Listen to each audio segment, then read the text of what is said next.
everyone! Welcome to this week's... Sorry, it's St. Patrick's Day today, and we film it on Monday, and this is being released on Wednesday. Don't worry about it.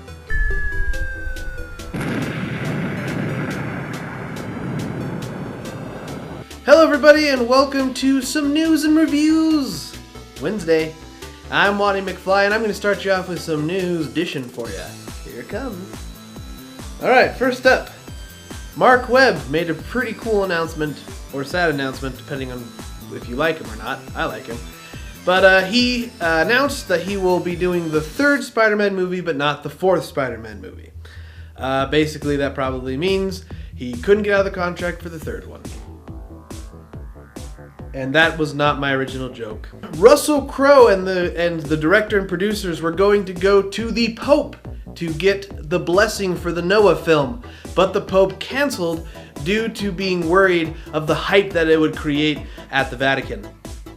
Trey Parker and Matt Stone, the creators of South Park and the newly released South Park Stick of Truth, were asked if they were interested in doing a sequel, and they were quoted, "Absolutely, they would love to do a sequel.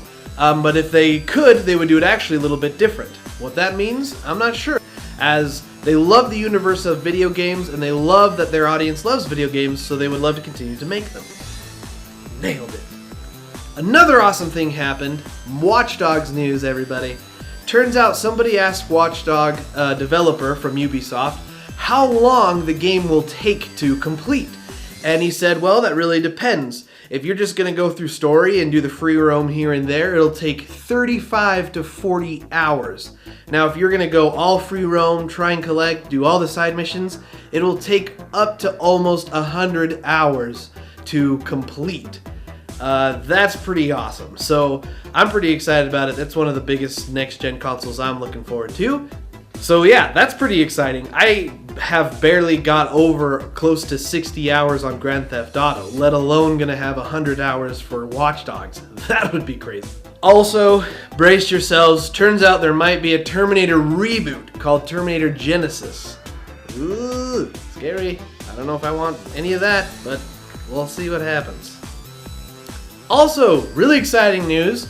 I have built my own steam machine with some very big help from Arthur. I was going to say it before you raised your eyebrows.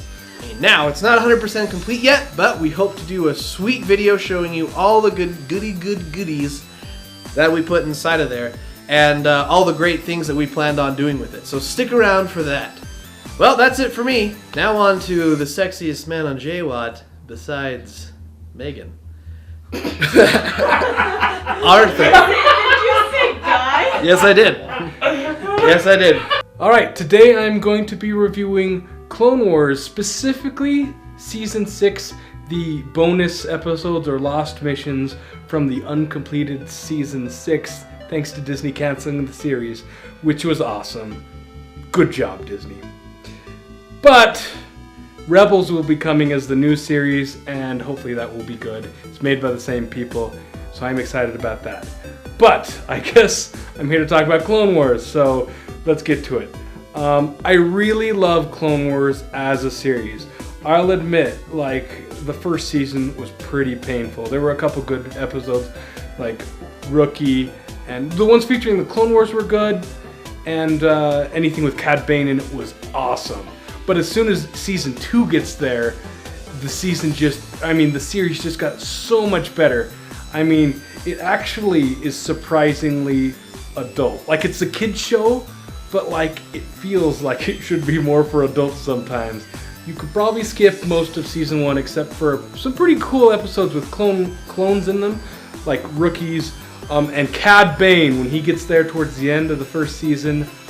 Holy crap, he is awesome. But yeah, otherwise, skip Season 1. But once Season 2 starts, the series just gets better and better and better. I mean, there are a few flops here and there, and it's like when the episodes are bad, they're bad. But when they're good, they're really good. And the show itself, honestly, is a little more mature than just a kid's show. I wouldn't want to ruin anything for you, but like, in all honesty, like, it covers some pretty surprising topics.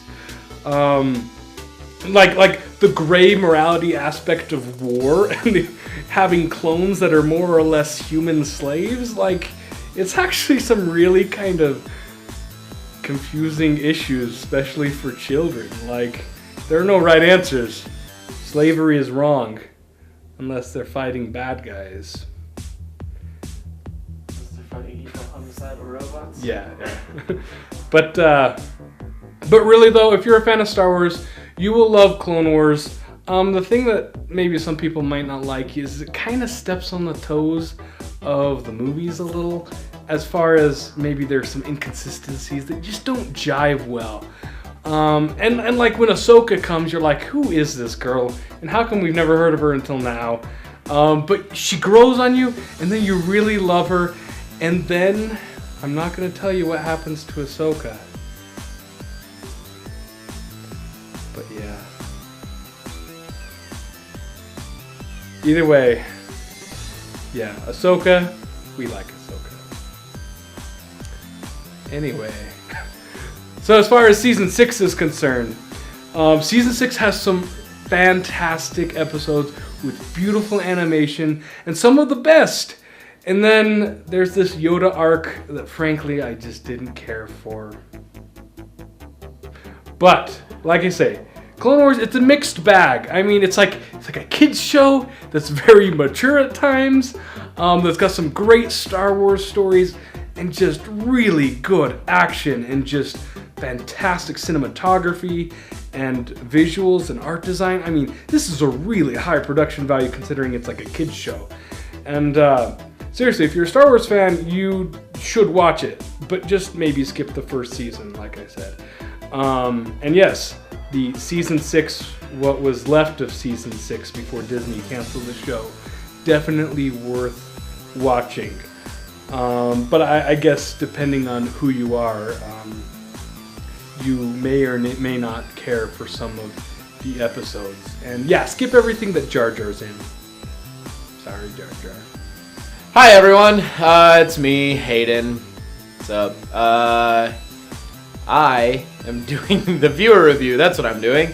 And that viewer review is Catching Fire, which was a really good movie. I've never read the books. The only reason I saw The Hunger Games in the first place was because Jennifer Lawrence is gorgeous. Huh, Megan?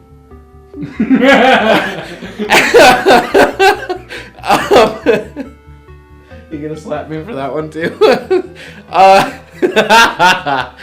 But it actually turned out to be a really good movie. After I watched the first one, I started reading the book, but I didn't get through it because I got bored. I'm not good at reading. Like, I can read just fine, I just don't like to read. Like, it's boring. Catching Fire, anyway, is just basically the second, or what is that called? Sequel? Whatever. I don't know. It's the second Hunger Games movie. And it's just basically about Katniss and Peeta are thrown back into the Hunger Games because white hair, what's his name? There is something called a quarter quell, which threw the champions that had won past Hunger Games back into the Hunger Games all to fight each other. So Katniss and Peeta went back to the Hunger Games, and adventure and violence ensues. Yeah, it just came out on DVD.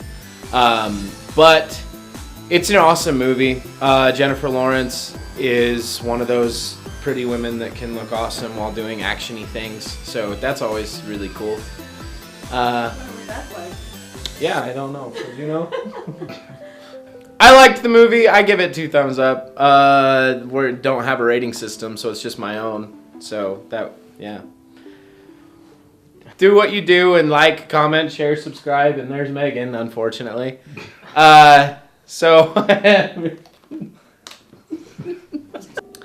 Before you leave us today, J-WAT fans, we want to inform you about something that happened to us that was very dear to our hearts. Over the weekend, one of our great dear friends, Weston Love, passed away in a car accident. For those of you who don't know him, about 2 years ago I did a documentary called I Dance You Smile. And it's basically about him, Weston, who was trying to overcome barriers in his life. And how he was doing that was dancing on the corner of the street, not for money or not for fame. Really, all he did it was for smiles and to overcome shyness. And I went in this documentary thinking that it was going to be something comedic, which actually turned out very inspirational and something I really needed in my life that's helped me throughout my entire film endeavors. So we just want to say that, you know, we miss you, Weston, and we're very thankful that you let us do this documentary, and we hope that this will preserve your memory and inspire others in the future. So thank you.